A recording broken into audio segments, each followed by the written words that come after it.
Hello viewers, welcome to Pinky Info. Subscribe our channel.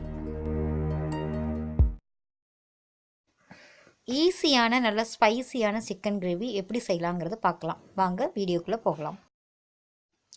தேவையான பொருட்கள் ஒரு 1/4 கிலோ சிக்கன் எடுத்துக்கிட்டோன்னா நல்ல போன் உள்ள சிக்கனும் எடுத்துக்கலாம், போன்லெஸ்ஸும் எடுத்துக்கலாம். ஒரு 4 பெரிய வெங்காயம், பச்சை மிளகாய், கொத்தமல்லி, 2 தக்காளி கொஞ்சம் பெரிய சைஸ், தயிர் கொஞ்சம். அடுப்பை பற்ற வச்சுட்டு ஒரு பேன் அடுப்பில் வச்சுக்கலாம். ஒரு 4 டேபிள் ஸ்பூன் குக்கிங் ஆயில் சேர்த்துக்கலாம். கொஞ்சமாக தேங்காய் எண்ணெய் வேணும்னாலும் சேர்த்துக்கலாம். பட்டை, 2 கிராம்பு,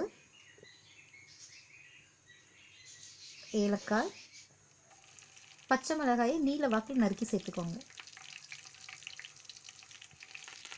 கொஞ்சம் கருவேப்பிலை சேர்த்துக்கலாம், நல்ல மணமாக இருக்கும்.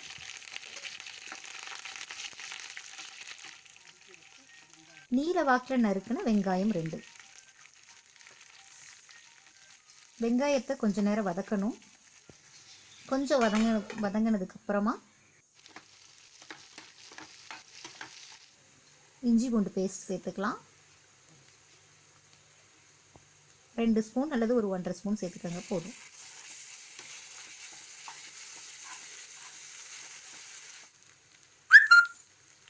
இஞ்சி பூண்டு மசாலா கொஞ்சம் வதங்கினதுக்கு அப்புறமா தக்காளி சேர்த்துங்க, உடனே சேர்க்க வேணாம்.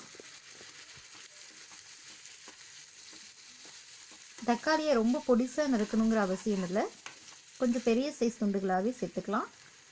கொத்தமல்லி பவுடர் சேர்த்துக்கோங்க, மிளகாய்த்தூள்,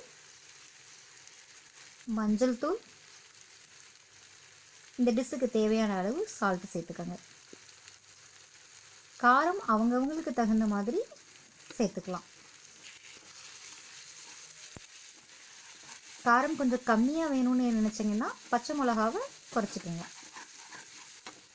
இது எல்லாமே கொஞ்சம் நல்லா வதங்கி எண்ணெய் ஆயில் நல்லா பிரிஞ்சு வந்ததுக்கப்புறமா கழுவி வச்சு சுத்தம் பண்ணி வச்சுருக்க சிக்கனை சேர்த்துக்கோங்க.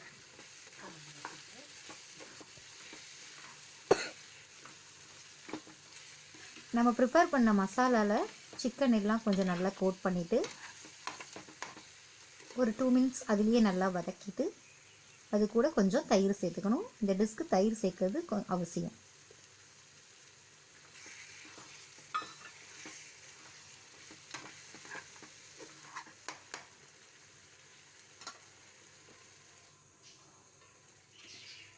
கொஞ்சம் நேரம் கழித்து கொஞ்சம் தண்ணி விட்டு வேக விட்டுக்கலாம். வெறும் கிரேவிலேயே விட்டுட்டோன்னா சீக்கிரமாக அது தீஞ்சு போயிடும். அதனால் கொஞ்சம் தண்ணி சேர்த்துக்கிட்டு சிக்கன் வேகிற வரைக்கும் அந்த நமக்கு எந்த பதத்தில் வேணுமோ அந்த பதம் சுருண்டு வர்ற வரைக்கும் நம்ம அதை வேக வச்சுக்கலாம். அவ்வளோதான், சிக்கன் கிரேவி ரெடி. கொத்தமல்லி தலையை தூவி உடனே பரிமாறிடலாம். சூடான சாதத்துக்கு வச்சு சாப்பிடலாம். நல்ல வெஜிடபிள் பிரியாணி, ஸ்பைசியான எந்த ஒரு இதுக்கும் இதை சைட் டிஷ்ஷாக வச்சுக்கலாம். சப்பாத்திக்கு தொட்டு சாப்பிட்லாம்.